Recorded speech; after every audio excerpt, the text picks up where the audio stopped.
Hello everybody, welcome back. Today as well we have got another video. In this video I'll show you how you can delete watch history on X or Twitter. But before that, please do make sure to like our video, subscribe our channel, and yes, without any further delay, let's get started. So for that, first you're going to go ahead and open up your X app or the Twitter app that you would prefer, whatever you would prefer it to be called. Go ahead, open your app up and just wait for a while. Once your account is like that, once you have opened it up, this is how the interface is going to look like. Now when you go to the search bar, you will find all of the search history of yours.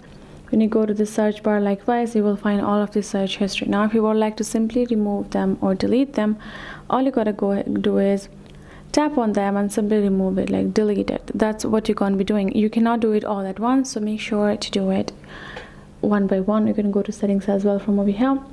So that's it. So if you want to simply remove or refresh your page as well, home page as well, then you just have to make sure you simply refresh it once in a while, and you can go to the search bar again and make sure to delete all the searches that you have done for search topics that you have searched over there. That way you will be able to do so. So that's it for this video. Hope this video helped. Thank you so much for watching. I will see you guys in our next video.